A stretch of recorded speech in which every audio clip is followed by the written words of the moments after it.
Hey, salut à tous, c'est Adam Bros et bienvenue dans cette nouvelle vidéo du concept qui n'a toujours pas de nom. Aujourd'hui, on s'attaque à un sujet assez touchy, on va parler de la cancel culture. Alors, avant de commencer, j'ai des précisions extrêmement importantes à faire. Tout d'abord, le but de cette vidéo est vraiment de lancer un débat, notamment dans les commentaires. Et donc, j'espère que vous resterez tous assez respectueux. Je ne veux pas voir d'insultes, de condescendance ou de violence dans les commentaires, même s'il y a des gens qui ne seront pas d'accord avec vous, car dans cette vidéo, je vais essayer de vous montrer les deux points de vue, à la fois pourquoi certaines personnes pensent que la cancel culture est une bonne chose, et à la fois pourquoi certaines personnes pensent que la cancel culture n'est pas une bonne chose. Aussi, je prononce cancel culture à la française, car le mot culture en anglais est très compliqué à prononcer et j'ai la flemme. Enfin, on ne va pas vraiment aborder la question de fond, à savoir est-ce que les valeurs et les idées défendues par la cancel culture sont la bonne. C'est pas le sujet de cette vidéo et c'est pas le sujet de cette chaîne puisque c'est une question qui est éminemment politique, là où moi je m'intéresse à la culture populaire.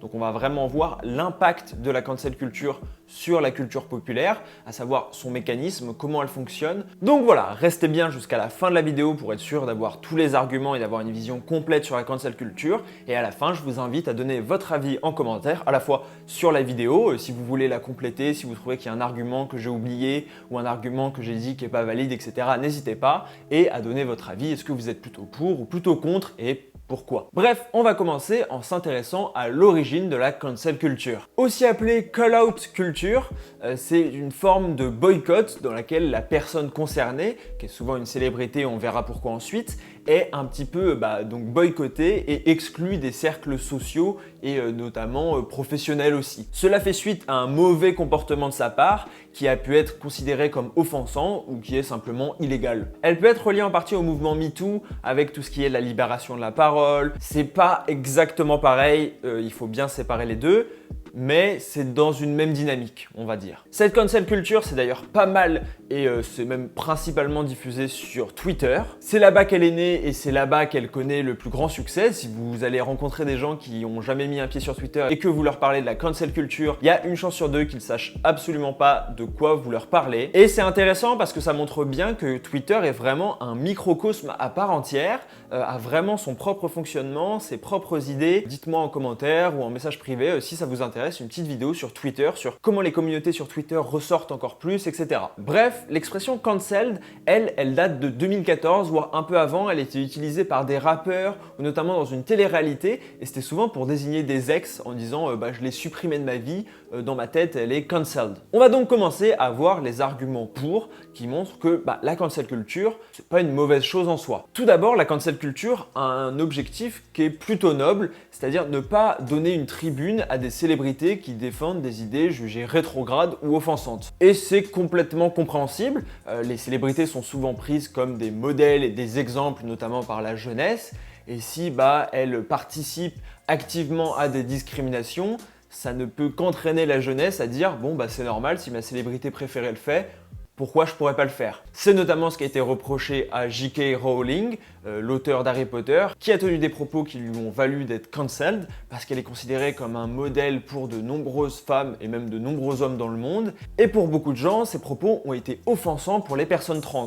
Et donc, ils ne veulent pas offrir une tribune à une personne qui ne respecte pas ses valeurs et ses idées. Et c'est ça le deuxième gros point fort de la cancel culture, c'est que ça permet à des gens qui n'avaient pas de pouvoir, qui n'avaient même pas de parole avant, d'avoir un poids et d'avoir un avis qui est enfin pris en compte. C'est-à-dire qu'une personne qui n'a pas de manière inhérente un pouvoir politique, un lambda, alors moi j'ai quand même une communauté, mais une personne qui n'en a pas, peut participer à l'évolution de la société, de ses mœurs et de ses valeurs, en refusant de participer, en faisant justement appel à un boycott massif sur les réseaux sociaux qui permettent de regrouper des communautés et de faire prendre individuellement à chaque personne un peu plus de poids politique. Et théoriquement, dans une démocratie, quand les individus prennent du poids politique en dehors d'une fonction, c'est pas censé être une mauvaise chose.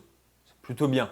De plus, le mouvement vient en réponse au sentiment d'impunité qui semble toucher les célébrités, où on a l'impression que dès qu'un artiste est condamné à quelque chose, finalement il suffit qu'il paye, et vu que souvent ils ont de l'argent, il paye et ça y est, tout est oublié, il peut continuer sa vie comme si de rien n'était, alors que parfois ils ont commis des actes très graves, très répréhensibles, et finalement on ne les voit pas vraiment en payer le coup. Ça crée un sentiment d'injustice, et donc la cancel culture a été développée pour justement pallier à ce sentiment d'injustice où on se dit bah mince, la justice n'a pas réussi à vraiment condamner cette personne pour ce qu'elle a fait à la hauteur de ses crimes ou de son délit. Par exemple, ça avait été le cas pour Michael Jackson, qui avait simplement payé les gens qui avaient porté plainte contre lui, et donc ces personnes-là avaient juste retiré leur plainte, ce qui fait qu'on n'a jamais pu vraiment savoir s'il était coupable ou non. Parce qu'en effet, aussi nombreux et aussi bien intentionnés soient-ils, le peuple ne peut pas se substituer à la justice. C'est logique, la justice c'est un organe indépendant qui doit le rester, et les magistrats sont des professionnels qui ont étudié le droit. 100 ou même 1000 personnes sur Twitter ne peuvent pas rendre une décision de justice. C'est pas possible. Par exemple, même si je suis absolument convaincu que telle célébrité est coupable, eh ben, je ne peux pas dire cette personne est coupable tant qu'un jugement et tant qu'un juge ne l'a pas dit. Sinon, je peux me faire attaquer pour diffamation. Et c'est d'ailleurs pour cette raison que beaucoup de youtubeurs avaient peur de parler et de donner des noms, notamment au moment du balance ton youtubeur. Ensuite, un autre problème qui est soulevé par pas mal d'articles, notamment celui de Mademoiselle, c'est que le mouvement de libération de la parole s'appuie beaucoup sur des témoignages. Et malheureusement, vous le savez probablement, un témoignage n'est pas une preuve. Alors, je suis pas là et ça signifie absolument pas qu'il faut aller directement attaquer la personne qui témoigne en lui disant non, tu mens, machin truc, c'est pas vrai, montre des preuves, est-ce que tu as des preuves, etc. Mais simplement, on ne peut pas se baser uniquement sur ça. Il faut alors pondérer son avis. La présomption d'innocence est un concept qui est fondamental dans notre société et donc, juste un témoignage ne permet pas de prouver la culpabilité d'une personne. Le témoignage agit plutôt comme une première piste. Et lorsqu'on a plusieurs témoignages qui concordent, ou alors qu'on a d'autres preuves, etc., là, on peut clairement se rapprocher au plus près de la vérité, sans pour autant poser de jugement, parce que comme je l'ai expliqué, c'est pas notre rôle. Pour moi, l'exemple le plus frappant a eu lieu la semaine dernière avec le cas de Justin Bieber et de Ansel Elgort.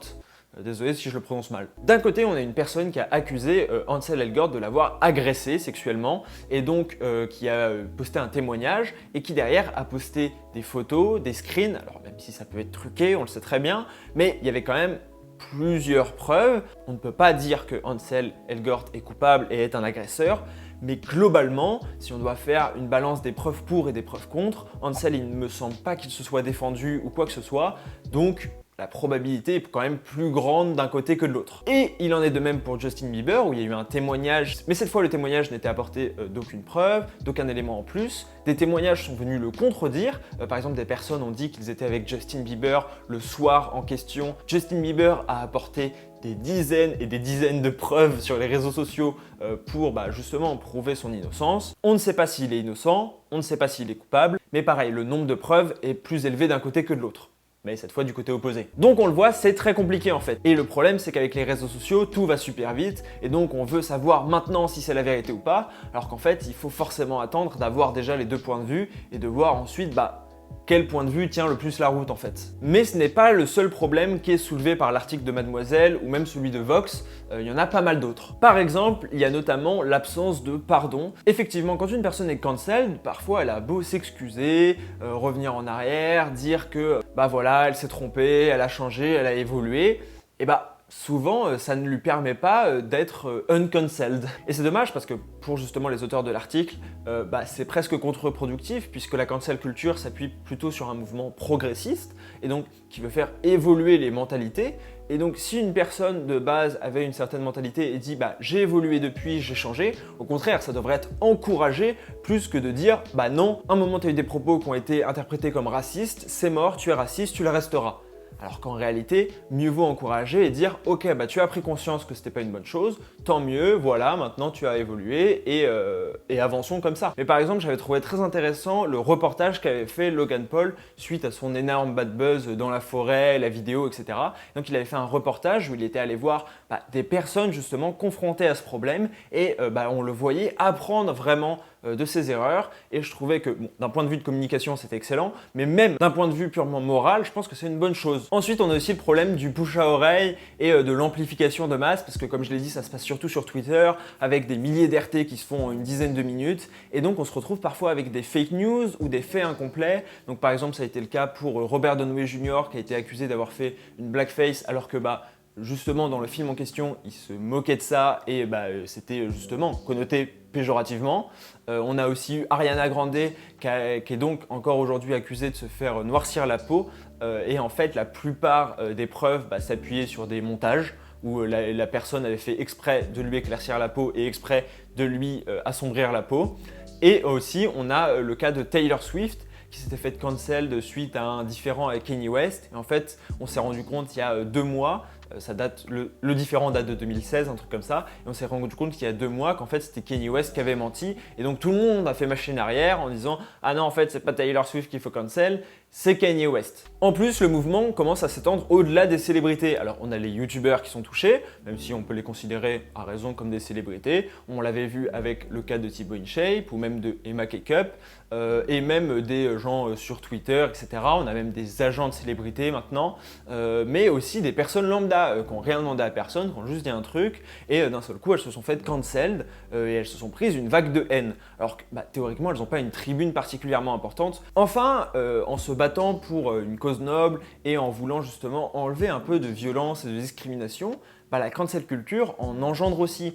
Taylor Swift en a pas mal parlé, donc comme on l'a vu, il y a eu une espèce de retournement de veste, et en 2016, elle a pris des menaces de mort, des milliers de messages méchants, négatifs, etc. Alors que finalement, on a découvert que c'était même pas de sa faute et qu'elle n'aurait même pas dû être cancelled. Mais finalement, j'aimerais conclure en posant la question, est-ce que la cancel culture existe vraiment ? Oui. En fait, quand on regarde, la grande majorité des artistes qui sont touchés par la cancellation ne voient pas leur carrière s'arrêter. Alors souvent, ils ont un petit passage à vide, ils ont 1 ou 2 projets qui sont annulés, mais 1 an ou 2 ans après, ils arrivent facilement à rebondir. Ce fut le cas pour James Gunn, Drake, ou encore si on regarde le top 10 des artistes qui ont le plus vendu en 2019, et quasiment la moitié ont déjà été cancelled pour une raison ou pour une autre. Ce constat est alors à double tranchant. Pour les défenseurs de la cancel culture, c'est simple, ça veut bien montrer que justement la cancel culture ne suffit même pas, que les artistes sont trop en place, qu'ils peuvent faire ce qu'ils veulent, et donc finalement ils sont quasiment intouchables, donc la cancel culture ne fait pas tant de mal que ça. Et pour les autres au contraire, ça montre que la cancel culture est inefficace, qu'elle ne sert à rien, et donc qu'elle ne devrait pas exister. Et vous, qu'en pensez-vous? Dites-le moi en commentaire, j'ai essayé d'être le plus neutre possible en vous mettant des arguments pour, des arguments contre. Comme je vous l'ai dit, il y a plus d'arguments contre parce que j'en ai trouvé plus contre malheureusement, donc j'ai pas pu vraiment équilibrer la vidéo. Mais donc n'hésitez pas à me dire en commentaire ce que vous en pensez. N'hésitez pas aussi à mettre un pouce bleu, à vous abonner en mettant la cloche. On se retrouve donc dimanche prochain 15h pour une nouvelle vidéo normalement sur un youtubeur. N'hésitez pas aussi à me suivre sur les réseaux sociaux, sur Twitter, Instagram. Je poste des news à propos de la chaîne si vous voulez être tenu au courant. À la semaine prochaine, c'était Adam Bros. Ciao!